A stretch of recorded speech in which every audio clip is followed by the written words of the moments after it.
All right, welcome everybody. This is Lance Luke, National Building Expert, and this is part of our Ask the Building Expert webinar series. We have myself and Martin Pea, who's the back-end guy, cranking stuff, machines, and making sure we got electricity and all that good stuff. He's the one that's going to be reading the questions if you have any, and hopefully you do on our chat or Q&A if you're on the Zoom platform. If you're on the Facebook Live platform, you can post your comments directly on Facebook, and hopefully we'll be able to see it. So why do we do this? Well, we actually put this webinar series on building and construction topics to help building owners, condo associations, property managers, and more. And when we talk about condo associations, we're talking about what's commonly known as homeowner associations or community associations, or any kind of real estate or property that's governed by its own private government. So it doesn't have to be a high-rise building. It could be a whole townhouse, or it could be an entire subdivision that's actually part of a community or homeowners association. So just wanted to clear that up. And this topic has been a hot topic for many years, and I've gotten plenty of requests for people to do some talk about it. So I put together this homeowner association design review, the AOAO protocol. And of course, AOAO means Association of Apartment Owners, but it also could stand for AOAU, Association of an Association of Unit Owners, or there's different terms for that. And it doesn't matter whether it's a condo or a co-op or any kind of structure, legal structure regarding ownership. The design review applies. So let's get right into it. Rules to protect your building. If you're living in a single family house that's not connected and not part of a homeowners association, then you don't have to worry about these things. But if you do, and there's thousands of people, homeowners all over, not only in Hawaii, but all over the United States, and more properties that are being built today are part of a homeowners association. Okay, so welcome people that logged in from other parts of the United States. I see San Diego, Los Angeles, Atlanta, Georgia, but in any case, Florida. What's happening today is that all these new buildings that are being built are built for the purpose of some kind of community association, regardless whether it's in Las Vegas, there's a whole bunch of single family dwellings that's part of an association, a community association, and there's hundreds and thousands of them. Somehow there could be sub associations and a master association. All the buildings built, okay, residential buildings that are not rentals in Kaka'ako, they're all part of a homeowner association. So here's, if you hear the term architectural committee, architectural design review committee, or design review committee or something like that, those are all related to the same thing. And what it means is that if you're in a association, and I like to mention condo association, they have governing documents. So it's not like you can do whatever you want. There's certain guidelines, and the guidelines are as follows. And this is pertaining to Hawaii now, but it could also pertain to whatever state you're in. You just got to look up your state condo law or homeowner association law. Okay, so in Hawaii, there's a state condo law. I call it the condo law, and it's the HRS, Hawaii Revised Statutes 514B. And basically, that's the law of the land regarding condominiums and condo associations. It even governs property managers too. Okay, so the rules for designing any kind of upgrade or renovation and things like that, there's state law, HRS 514B, and then your governing docs pertaining to your specific condominium, such as bylaws, declaration, house rules. And then if you're lucky, your condo has specific condo design guidelines. And I've seen newer condos, luxury condos, where the design guidelines for replacing the flooring is 20 pages. And I've seen other condos that were built in the 70s, their entire design guidelines for everything is 15 pages. So there's a difference. Now, the governing document that pertains to design guidelines is mainly your condo declaration. So regardless if you're a condo homeowner or you're looking at buying in a condo or you're a property manager, be sure you review the declaration, because if the house rules say one thing, the declaration may say something else, or maybe even stricter than what the house rules say. So don't only go by what the house rules say. So remember, all these different things, there's not only one document that gives you guidance. Okay, the specific condo design guidelines are the main document that you need to follow for certain things. But question, what happens if something's not covered in the design guidelines per se? So let's say you're a condo owner and you want to put in a split system air conditioner, and it's not listed on the condo design guidelines. What then? Does the fact that it's not listed tell you, well, since it's not listed, I can just go ahead and do it, right? No, you got to ask your management company or the resident or site manager, hey, is there any guidelines for air conditioners? Because I notice it's not in the design guidelines. You have a special thing or what? Can I just install it? They may say, oh, well, here's a separate sheet on air conditioning that's not specifically in the condo design guideline package. Okay, or if you review the house rules, it may say you cannot install a split system AC without board approval. Or if you go to the declaration, it may say you cannot do anything without board approval.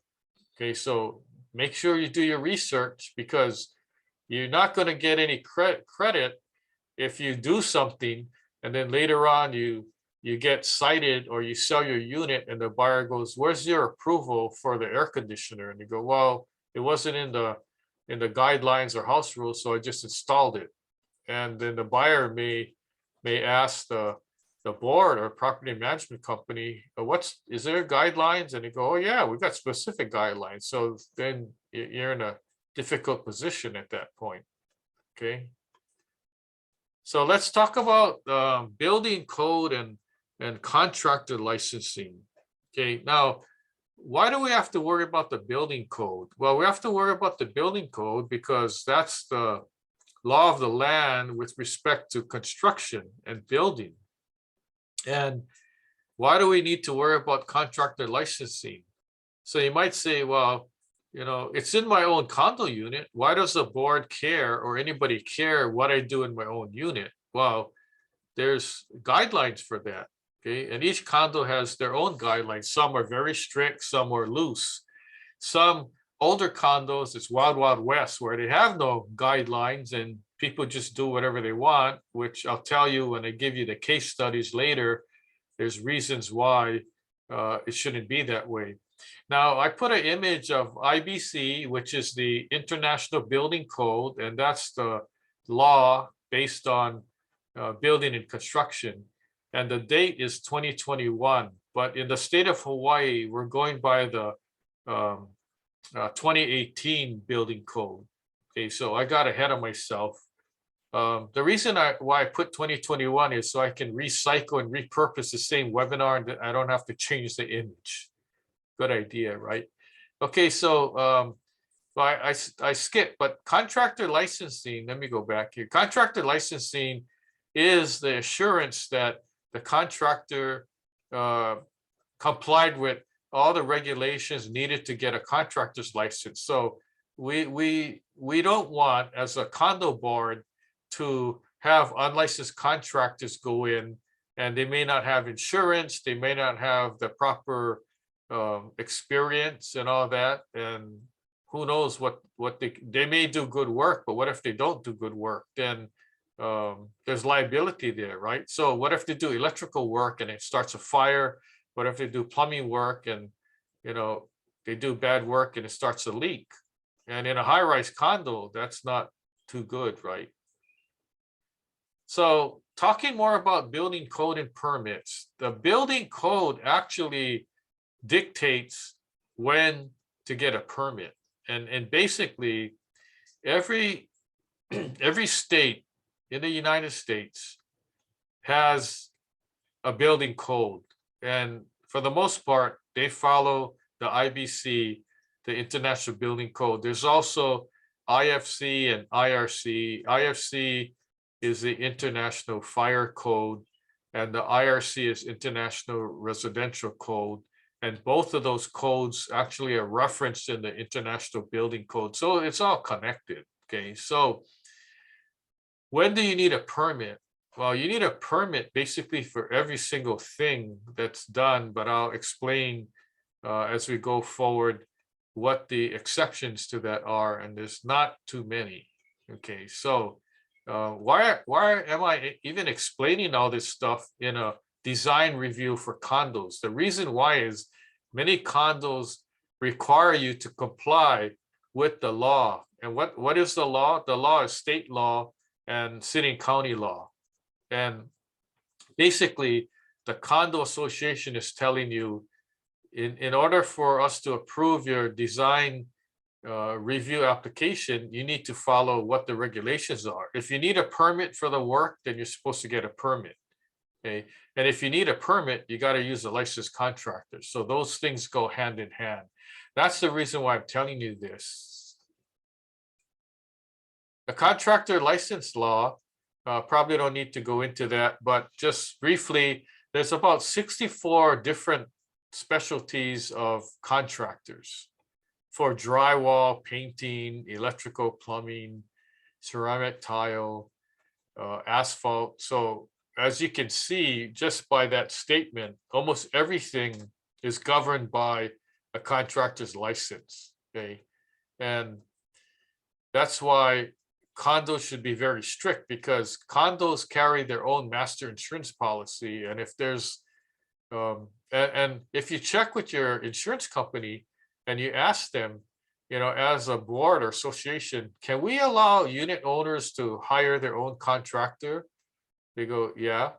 What if they're unlicensed? No, that's not allowed, because your master insurance policy has guidelines for contractors. And that's the common area, okay? That's an association guideline. It should carry over to a unit owner guideline when they're doing work inside their unit, okay? So it's all connected.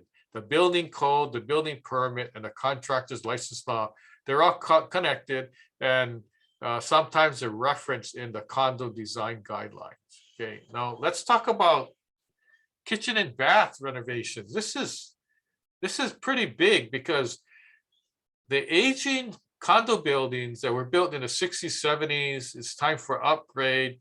People get tired of your outdated kitchen or bathroom, or maybe they're intending to sell. They want to get a higher price, so they want to make it look a lot better. So a kitchen remodel, it includes cabinets, countertops, sink, flooring, and maybe appliances. And this is just a short list. And in a bath remodel, same as the kitchen, your cabinets, countertops, sink, flooring. And then what's happening recently is a tub to shower conversion, where they remove the tub and instead they build a shower, a walk-in shower. And these are good for the elderly, because it's hard to, when you're not that mobile, to be climbing from the floor over the high tub to get in the tub. So the walk-in shower is very easy. Open the door, walk right in, take a shower, and walk out. Okay, so that's what's happening on the kitchen and bath renovations. Now, remember I asked you, well, I didn't ask, but I mentioned that there's certain things you don't need a permit for. You do not need a building permit for changing out your cabinets, okay? No permit. Countertops, you don't need a permit. Flooring, when you're doing your flooring, you don't need a permit for that. And when you're doing your painting, you don't need a permit for that. But here's the caveat. If you combine all these things into one project and you add up the cost, it's thousands of dollars. In fact, just to change, you don't have to totally remodel your bathroom, okay? Just to do a tub to shower conversion, maybe $10,000, $15,000, $20,000, right?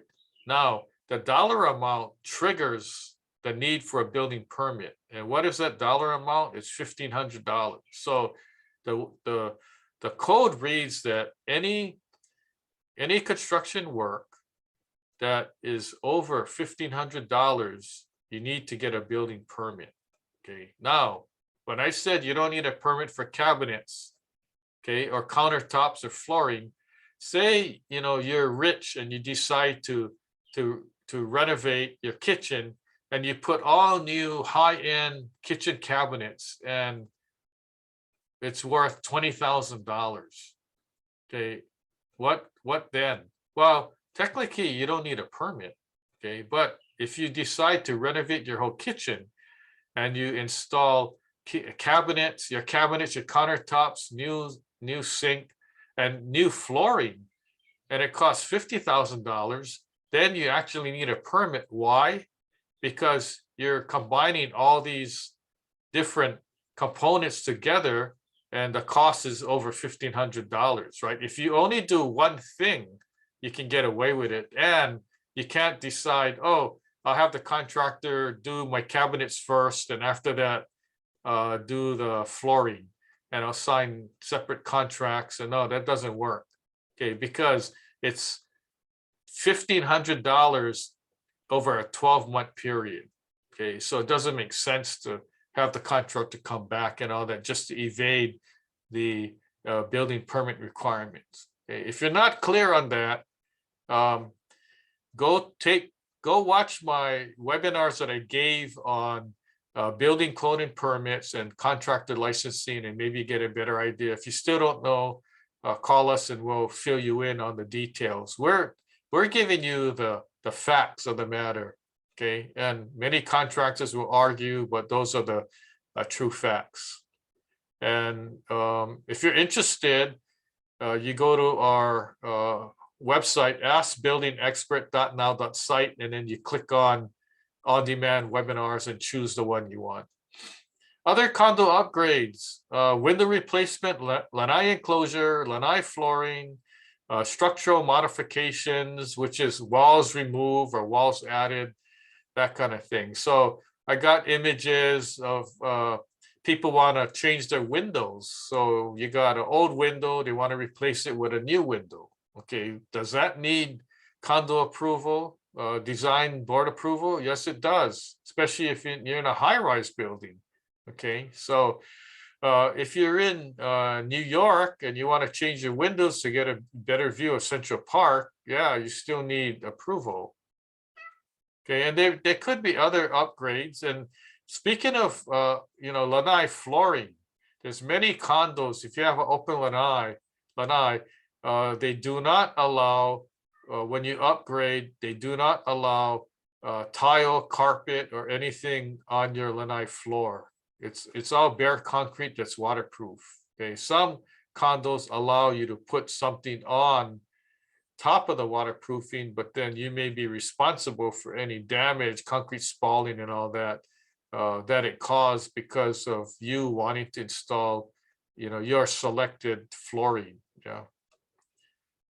Let's talk about new flooring considerations. You can't just go in and remodel your floors and put in whatever floors you want, especially because the older buildings have carpet, and carpet has padding and carpet, which has better insulation and for sound than hard tile or laminate flooring. Nowadays, there's all this LVT, luxury vinyl tile flooring, and you got to take into consideration the sound and impact classes there's a IIC and a STC. If you don't know what that is, talk to Martin. Actually, IIC is impact isolation, and STC is a sound transmission class. And impact is something where you either drop something on the floor or you're walking on the floor and it makes a noise so that the condo unit owner that's down below in the next unit or on the sides can hear it. And the STC is a sound impact. So if you're bouncing a golf ball on your hard tile, the guy down below is going to hear it. And if you're in the middle unit, the two guys next door to you may hear it too.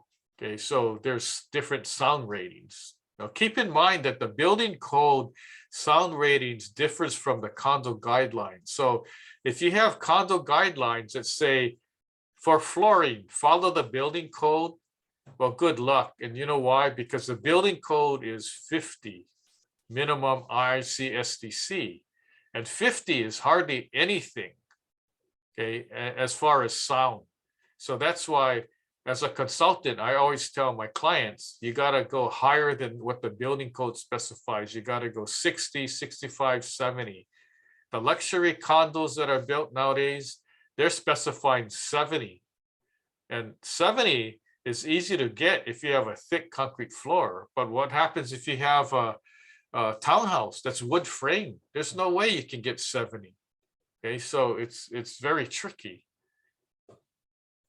Electrical upgrades. So in the design guidelines, they should specify new or replacement air conditioning. Doesn't matter. It could be split, central, window, wall, solar and PV systems. If you look at this top image here, if you can see it, this is of a townhouse building that did not approve air conditioning. And as you can see, they installed one on the outside.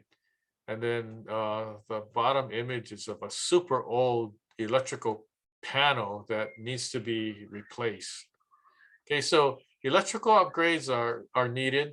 How about plumbing upgrades? Okay, let's talk about unit-owned plumbing versus common area plumbing. Unit-owned plumbing are your angle stop, shut-off valves, your laundry, dishwasher, refrigerator, ice maker line. All these things could leak. And remember, the walls are not the dividing line. Okay, so what that means is if you're in your condo unit and your plumbing pipe goes into the wall, okay, just the fact that it goes into the wall, that doesn't mean it's common area piping. If you're the only one that uses that pipe, you're responsible for that pipe, okay, even if it's inside the wall. So what the protocol is and the declaration usually spells it out. If it's a plumbing line that's shared by 2 or more units, okay, then for the most part, it becomes a common area plumbing line. If it's a single line, and this applies for electrical also, if it's a single line, it doesn't matter if it's inside the wall or not, inside a common area chase, it's still the unit owner's responsibility. So just the fact that it's hidden and you can't see it, it's still maybe the unit owner's line. Okay, so that's something very important to consider, because we've had problems where there's a water leak and then inside the unit there's nothing leaking, and the unit owner goes, I'm calling the manager because it's not my line. But how do they know? The plumber has to cut out a hole in the wall or ceiling to determine whether it's a unit owner's responsibility or whether it's a common area. Okay, so let's move on.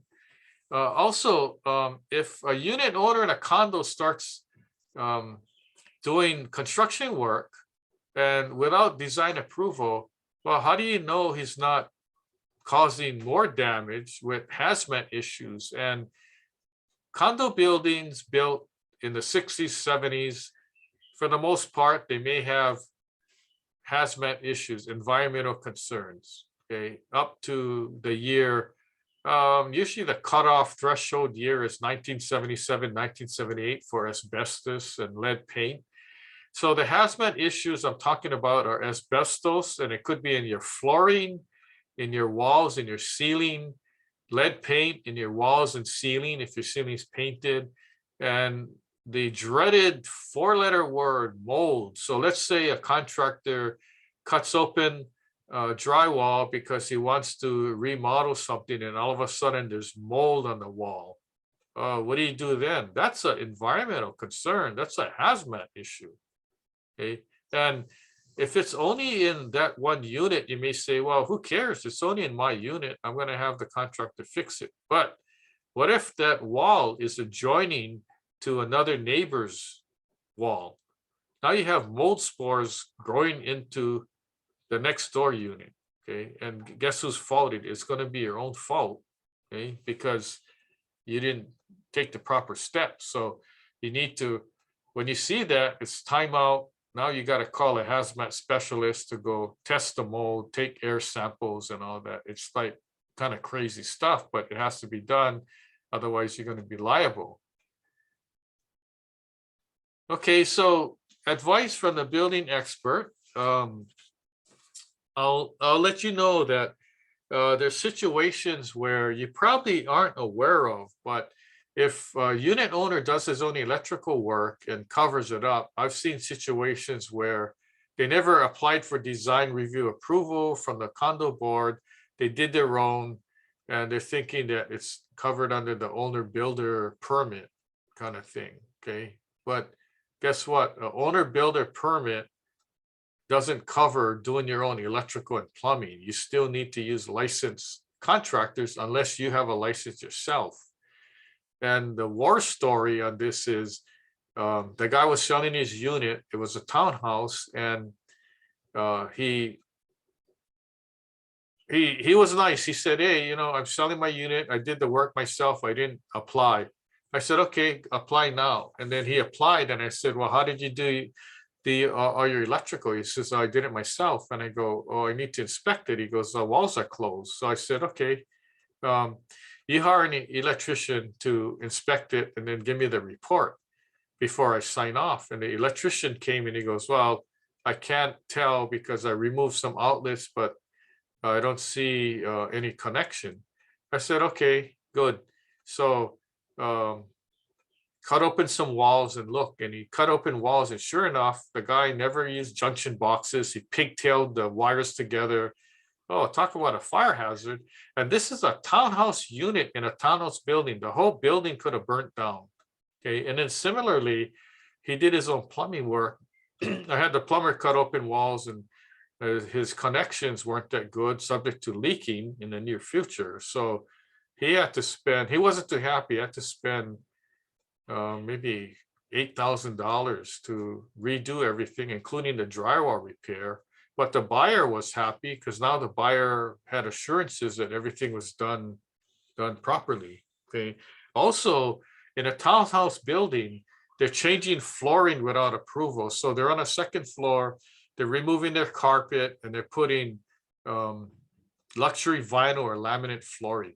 Okay, but excuse me, they weren't cognizant of the fact that the plywood floor decking has a almost an inch of gypsum soundboard, and what that is for fire. So it's a fire retardant product. So when they rip out their carpet, and they don't know this, right? They're ripping out carpet, pulling tack strips up. Now they're damaging the gypsum soundboard. And if they're laying their laminate flooring over that, now it's laid over damaged soundboard. Okay, now what happens if there's a fire? The flame could go right through and then burn the whole building down. Okay, that's the reason why we're strict on that. What else do I have? I got other situations where people redid their flooring in a high-rise condo, and then they never got approval. Then a unit owner down below complains, and it resulted in a lawsuit. And what happened was the unit owner that put the flooring in spent $50,000 on cherry wood flooring, and he had to rip it all out. he wasn't too happy with that, but he never followed the rules in the first place. Okay.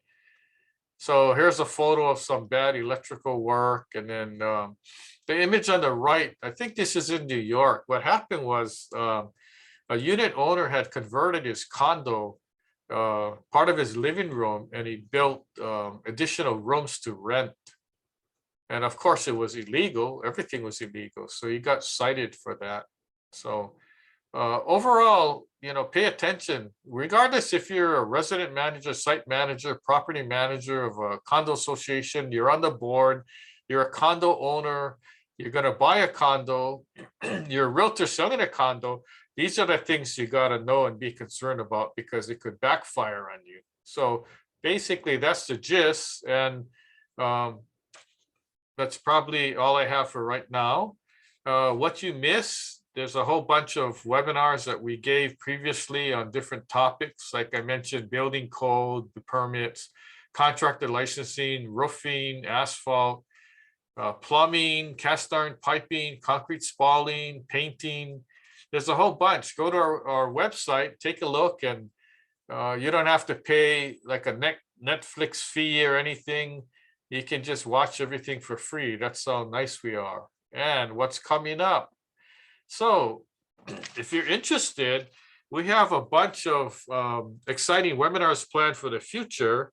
We have one on after the flood. What do you do after a flood? And it's important because normally when there's a disaster like that, if you're not prepared, you're basically up a creek without a paddle, right? But I'm going to give you a free ebook on repairing your flooded home that was published by FEMA, Federal Emergency Management Agency, along with the Red Cross. And I was one of the authors that helped contribute to that book. Other webinars coming up are contractor bidding, how to work with a contractor, what to do, how to save money, how to know the red flags, what to look for so you don't get ripped off by the contractor. A couple other webinars coming up on termites, window safety. We got one on the Grenfell Tower fire that happened in London, England. I'm going to talk about that because I've been tracking the story. And I wanted to fly up there to take a look, but during the pandemic, my flight got canceled, so I never made it. There's other webinars on hazardous building materials and then defective building materials. Hazardous building materials are, like I mentioned before, asbestos, lead paint, mold, and all that. Defective building materials are materials that were sold at the time that later were found to be defective, such as siding, roofing, some electrical, and a bunch of other stuff. So stay tuned. We got some good webinars planned for the future. And then also, before we get to the Q&A, wanted to mention that if you're on the board or you're a property manager, and some owner submits for design review, get serious about it, because there have been cases, especially disabled people, they need access. So they live on a ground floor of a condo building and they want to put a ramp for wheelchair access, and the condo board says, no, you can't do it. Look around, no one has that. That's going to look ugly. And so they refuse. They tell the person no. Guess what?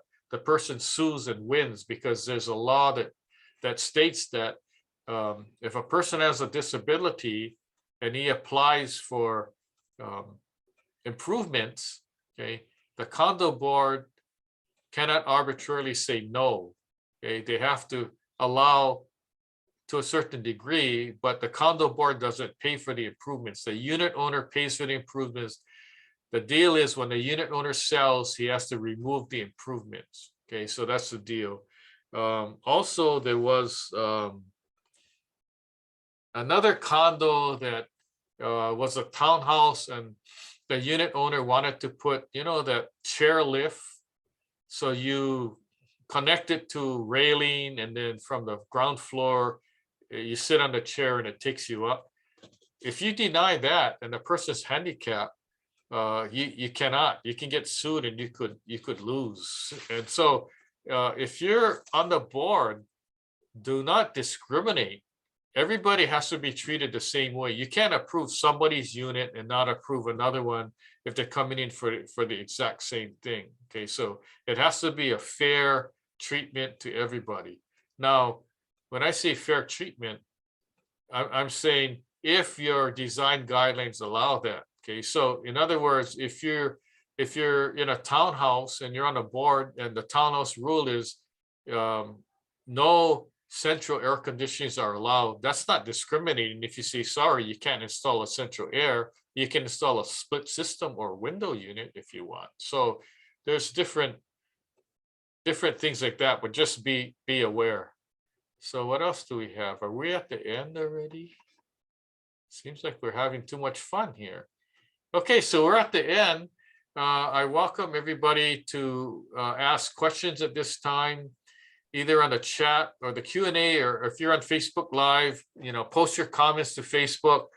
If you have any questions later, let's say something comes up or you forget to ask now, Lance Luke at hawaiibuildingexpert.com. That's my email. Phone number is 808-422-2132. If you're calling from the mainland, you can use that number. If you're calling from a different country, same number. And then our website is askbuildingexpert.now.site. And we're happy to actually provide you this information to help everybody, because we've been getting a lot of good comments about, hey, we never knew that, or thanks, that really helped, and things like that. If we can save you headache, hassle, lawsuits, mediation, arbitration, that's what we're here for. So I'm going to call Martin and see if he can check to see if we have any questions that came up on chat or the Q&A or even on Facebook. So Martin.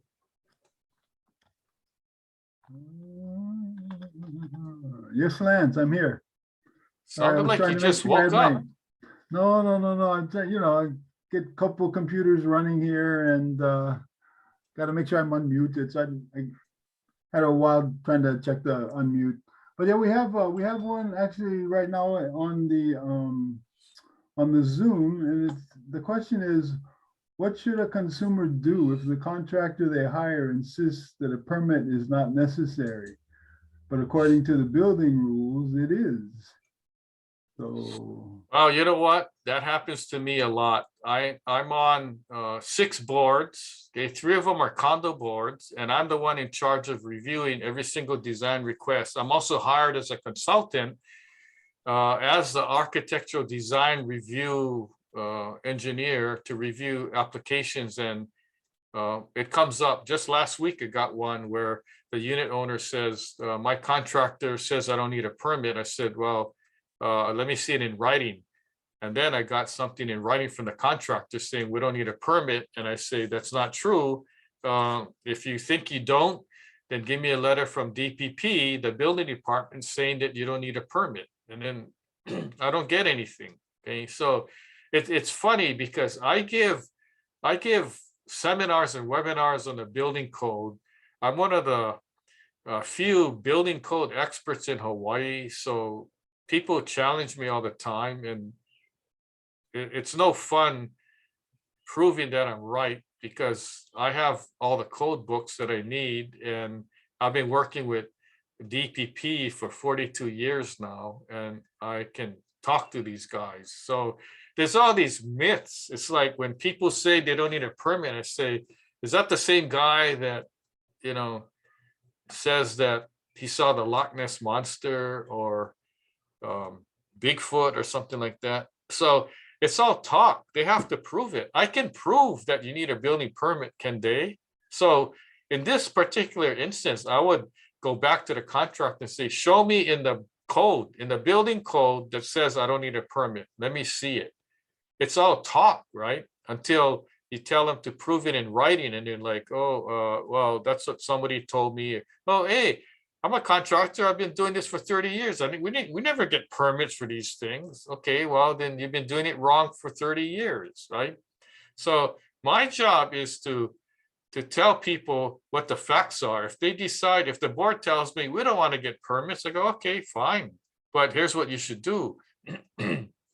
Instead of requiring a building permit before you approve the design application, do a conditional approval and just throw it back at the unit owner and contractor saying, we're giving you conditional approval. If you need a building permit, then we expect you to get one.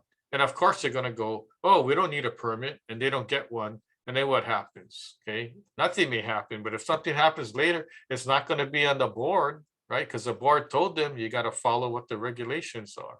So hopefully that was a good question, because personally that happens to me all the time, and then I have to get into the argument mode. But instead of arguing, I just supply information and want to educate. But then if they really try to ruffle my feathers, then I tell them, you know what, either show me a section of the building code, the 2018 building code, that's what we're using now, that says you don't need a permit for that, or give me a letter from DPP. Guess what? DPP is not going to give letters.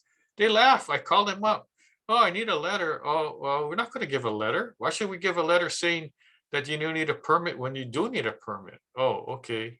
Thank you. So, remember this, when it comes to the code, single family dwellings, they may be under community associations such as Hawaii Lower Ridge and Mariners Ridge and all that. They may have their own association that governs construction and all that.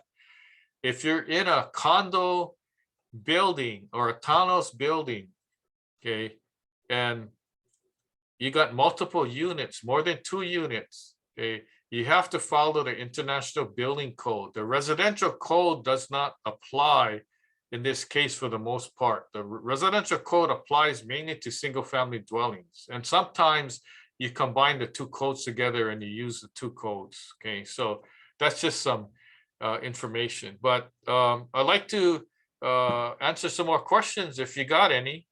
Yeah, well, yes, we have some that came in earlier, and you got a comment that your answer was excellent from our Zoom viewers. So just Oh, thought I'd all let right, you know. good comment. Thank Okay. you. Yeah, so the other ones that I have that came in is to be clear, who actually sets the condo design guidelines? Is it the local building department or the condo board? You touched Okay. on that a little bit too, I think, yeah. Okay, so because if you're in a condo association, it's a separate private governing body. Okay. Basically, nobody can tell you what to do for the most part, because you're in your own separate governmental world. Okay, except you have to still follow other rules and regulations. So the condo board sets the design guidelines. Okay? And usually condo boards work with the property management company, or they may have their own construction committee or design review committee and so forth. So in the absence of having a committee, they would hire a consultant, somebody like me, to help them make the guidelines, review guidelines, and even approve applications. Because sometimes the board may say, it's not our job to do that. We don't know anything. We don't know what the code is. We just pay somebody to do it. And what happens is either the association pays the fee, or they tell the homeowner, here's the rule. The rule is, if you're applied, we have to have a consultant review your plans and all that, making sure everything's kosher, and you have to pay a fee to do that, conduct inspections, before, during, after, and so forth. And so the owner ends up paying the fee, okay, for that. But in answer to the question, the condo board sets the design guidelines, but the design guidelines are based on the building code. Okay, so the design guidelines will say do this, do that. The guidelines could even make a reference. You need to follow the current building, applicable building code or whatever, and that will cover you. So that way it's not the board saying you can do this, but if it's not following the building code, that may be wrong, right? So the condo association board is the one in charge of the design guidelines, but following the building code. They kind of work hand in hand. But if there's a reference to the building code, then you're kind of okay. Okay, sounds good. We have another Zoom question here, which kind of relates to ones that I threw in for you on the Facebook.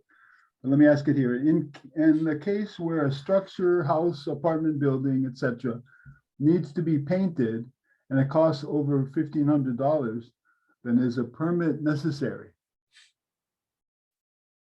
No, according to the building code, you don't need a permit for painting. Okay, but listen to this. If the house or the condo, okay, has, let's say it's a wood frame townhouse building, okay, and if you need wood repair because it's termite eaten or wood rot, and the wood repair costs more than $1,500, that'll trigger the requirement to get a building permit, and you combine it into a wood repair painting project. So just painting, you don't need a permit, but once you have repair work, that will trigger the permit. Likewise, if you have a concrete building and you have concrete spalling and it needs to be repaired, and it costs over $1,500 to do the spalling work, that'll trigger the requirement for a building permit. So be careful out there. In some cases, if you have drywall work, like you're inside a unit and you have drywall work, and you may consider the drywall work necessary to paint, then there's an exception for that. If the drywall work exceeds $1,500, theoretically, by virtue of what the code says, you need to get a permit. But there's a loophole there where you can say, well, in order for me to paint, I had to patch the drywall. There were holes and all that. And so I did that as part of the painting project. Okay, well then DPP says, all right, you're good then. You don't need a separate permit for the drywall repair. So it kind of, there's gray areas that you can play around with, but you just got to be careful and know what the regulations are. Okay, and I guess mine was related to this code limits, like the $1,500. Are those reasonable limits when you consider like what's happening with inflation and all those kind of things, that they kind of they lowball everything when when we're in kind of different economic times? That was yeah. I would agree that number is way too low. You can't get anything done for that amount. And what I'm saying, that if you try to call a contractor and say, can you come over? I got some repairs and it's about $1,500. They're like, hey, call somebody else. I don't have time for that. I'm looking for the big jobs. Okay. But here's the history of what happened. They wanted to, homeowners wanted to increase that number to $5,000, okay, as a threshold. But the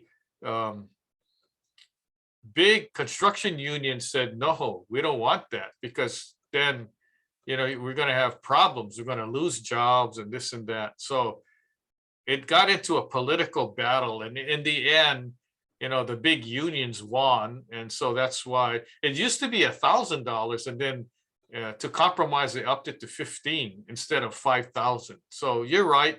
And I agree. It should be like $5,000, but there's pros and cons to that. Okay, thank you. I just thought, it seemed like an unreasonable number. Okay, I have a couple other questions here that came in earlier.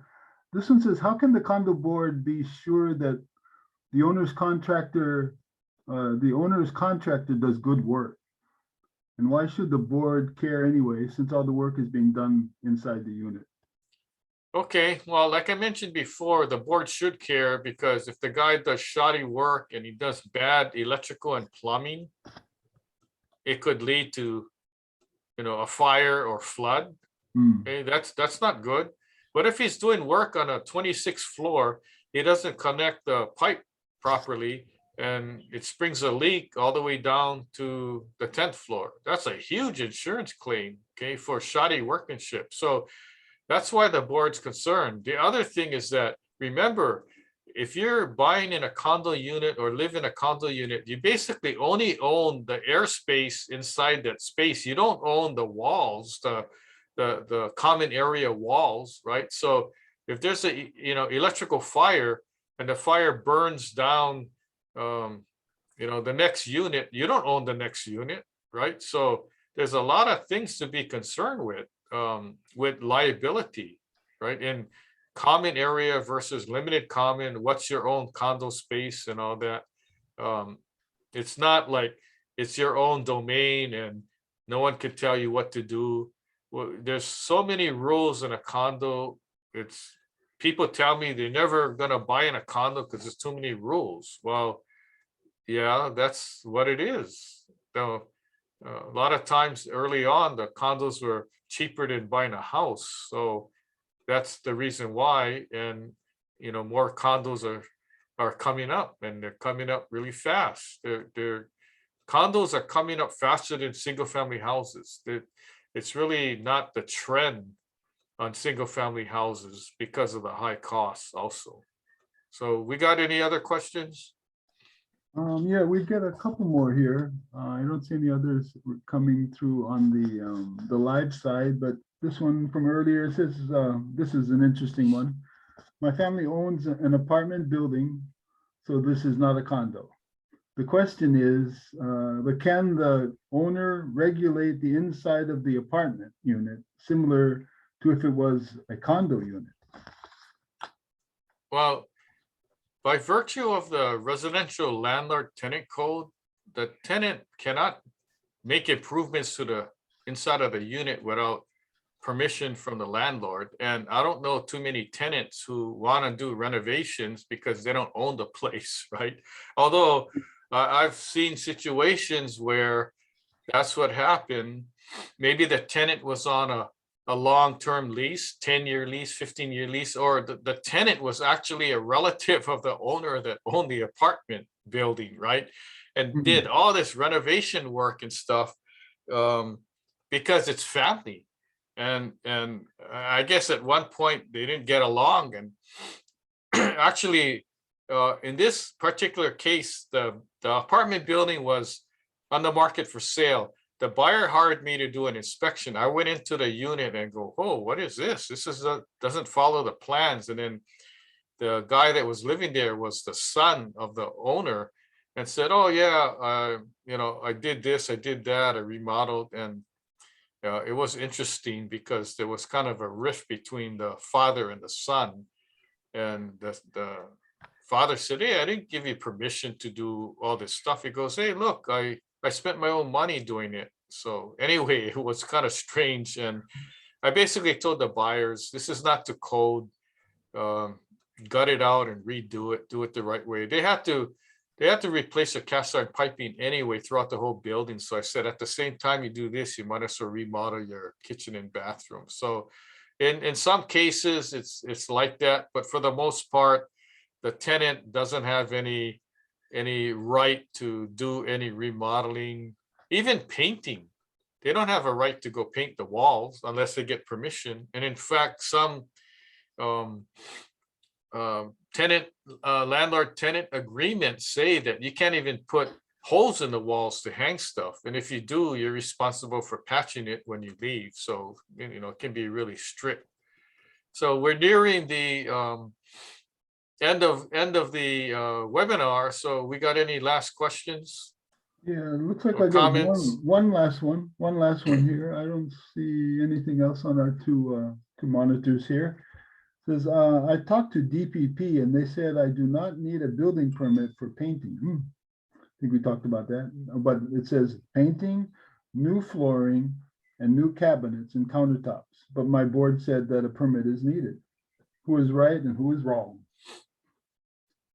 Okay, I think if I'm understanding that question, it looks like a whole remodel. Did it say if it's a kitchen or bathroom? It says they're asking if you need a building permit for painting, new flooring, and new cabinets and countertops. Yeah, it doesn't really say if it's a Oh, okay, bathroom or so kitchen. Yeah. okay, so the fact that it's new countertops, flooring, and cabinets,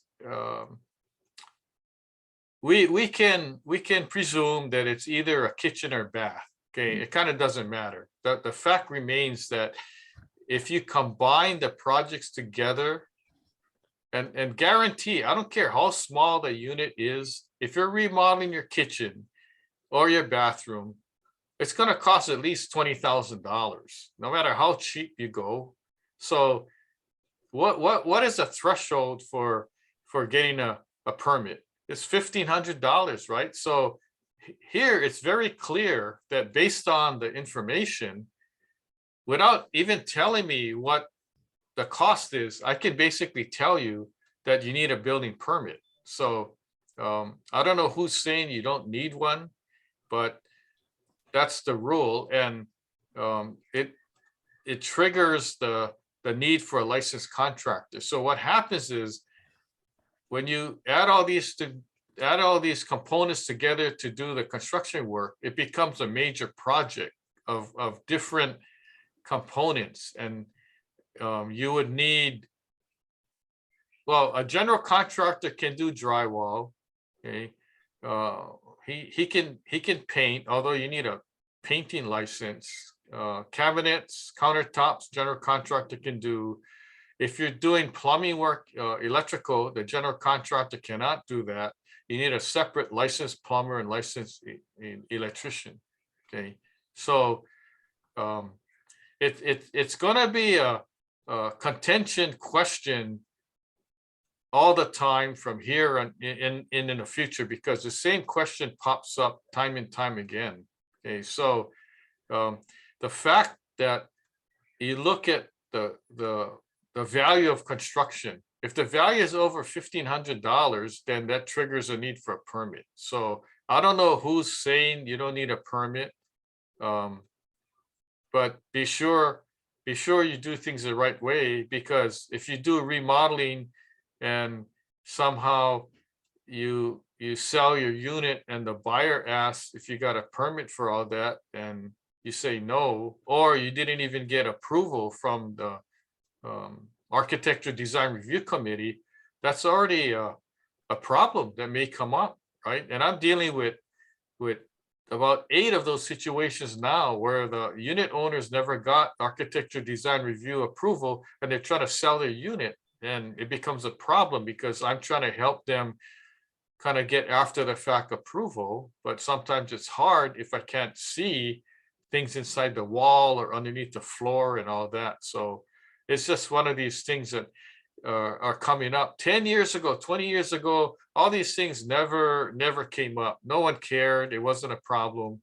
And now it's becoming a huge problem.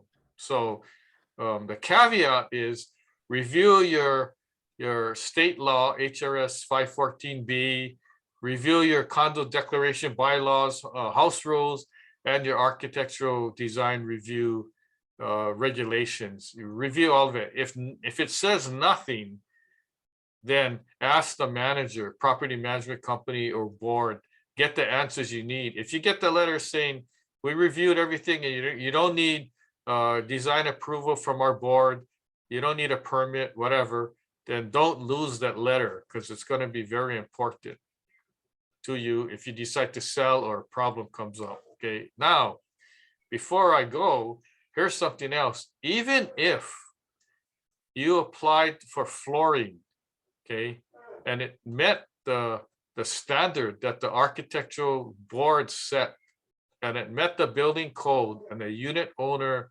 still complained down below, guess what? You cannot go back and say, well, I did everything according to the board, and so what? You know, I'm not doing anything more. No, if it goes back to the declaration and the condo law saying that any unit owner cannot cause a nuisance to another unit owner or to the association. So the mere fact that there's that language in now puts the onus on the unit owner to mitigate the problem. And what is the problem? The problem is noise. So now the unit owner is forced to go put carpet or something, carpet padding or loose carpet on the flooring to deaden the sound. Okay. And that's law. It's been challenged before. On the mainland, there's so many lawsuits about noise and all kind of design stuff. And boards have been sued. And some of the lawsuits, the board was wrong because they were discriminatory. In one case, they approved somebody's, and in another case, they didn't like the guy, so they said no. So just be aware out there. It's kind of crazy. So Lance, we yeah. get another last minute question if you get a few more minutes, yeah? Yeah, go ahead. This one is a clarification question. May I please have clarification now? If I install den cabinets in my condo for 15,000, it looks like, do I need a permit? What kind of cabinets? Den cabinets? I'm not sure what that is. You know what that Oh, is? well, anyway, it doesn't matter. It doesn't matter what the brand. I think it's a brand name. Yeah, I mean, if you install cabinets, 15,000 or $50,000, and that's all you do, okay, you're not required to get a building permit. Okay, you're lucky. But if you want to combine it with other stuff, like if you're installing top cabinets, high cabinets, ceiling mounted or higher, then that's good. But if you install cabinets that are floor, right, you're going to need countertops unless you're going to use the same countertops. So it's a little tricky, but countertops, you don't need a permit anyway. So yeah, thanks. It's just, it's kind of crazy because I get asked those questions all the time and some people can't understand, but it's kind of unlikely that somebody is just gonna install new cabinets and not new countertops or not new kitchen sinks and all that. So, but if that's all you're gonna do, then you don't need a permit. Okay. Okay, well, thank you. And if I can just get one more clarification for my side, that $1,500 limit. I mean, it's a ridiculous number. And to me, it's a time and money waster for, a lot of building and even homeowners.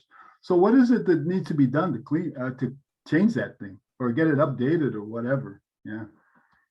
You go talk to your it becomes political now. So you got to go talk to city council or your representative or senator and convince them to introduce a bill, and we go another round again, try to up that threshold amount. And then you're going to get flack from all these unions and all that. It's just one of those another fight that comes up. But I totally agree that amount is way too low, and that's actually a handyman exemption. What that allows is a handyman to go in and do these repairs without a permit. Okay, so basically, if you do a search under handyman law, handyman exemption, state of Hawaii, and the same thing holds true with other states. And I know there's people on the line from other states. So I would suggest that you go research your own state law, contractor's law, what that is and all that. In some states, a permit may not be required, or you don't need to hire a licensed contractor for different kind of work. So every state is different. So just make sure that the information I'm giving you today, I'm giving you applicable to the state of Hawaii, because that's where we're in, and that's where we get the most questions. But of course, because this is live streaming all over the US and the world, I don't want to eliminate, but I don't know too much about the building code in other countries, but I know some countries are way more lax than the United States code. Yeah, and even Disney World, they have their own building code. So I know we're past the hour. Martin had a lot of questions on his own.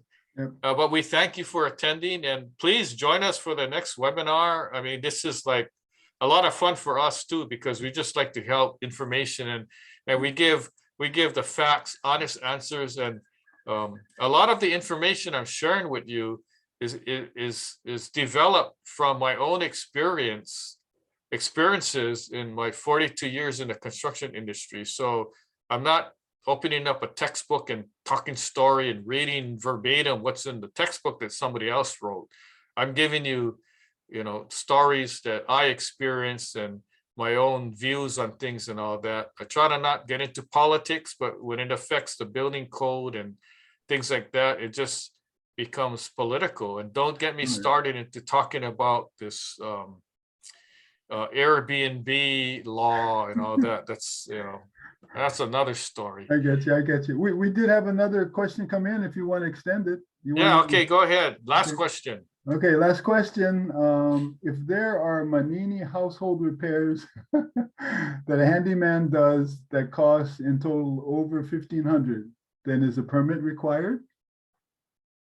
It depends what kind of repairs. And for you on the mainland and in other countries, the word manini is a Hawaiian word. It actually is a name for a fish, a small fish, but it's used in the Hawaiian lingo as means small. So when you say manini, that means small. So Martin and I go out to eat and we order lunch, and the plate is big, but then the portion is small. I might go, hey, oh, what is this manini portion? It's like a small portion.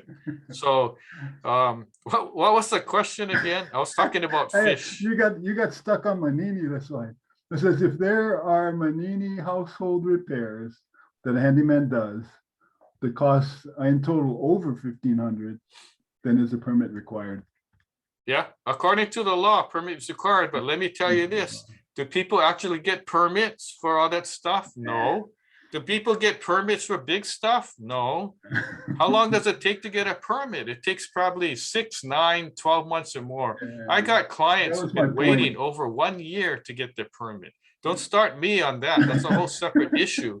But by the way, the use of manini, I heard somebody say it, I gotta get manini brain. What does that mean? Oh, small brain. But thank you guys for attending on Zoom or on Facebook Live. We're gonna do this again.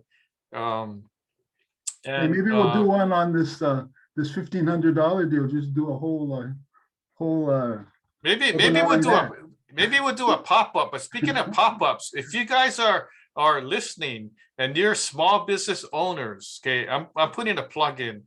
Small business owners or entrepreneurs, okay, it doesn't matter what product or service you sell. If you're a realtor, mortgage person, an artist, whatever, on Wednesday mornings at 9 a.m., tune into Facebook Live. We have a special, interesting topic on lead generation. And we just started. We don't even promote it or anything. We're just doing it. And it's taken off. So how do you do business? You need leads, right, in order to survive. That's what the topic is all about. So that's my commercial break. Thank you for attending. I know we're over time. We're going to get billed from our ad agency or whatever, but that's okay. Martin will pay for it like he pays for everything else. So until then, we're signing off. Thank you for participating, and we'll see you at the next webinar. Aloha.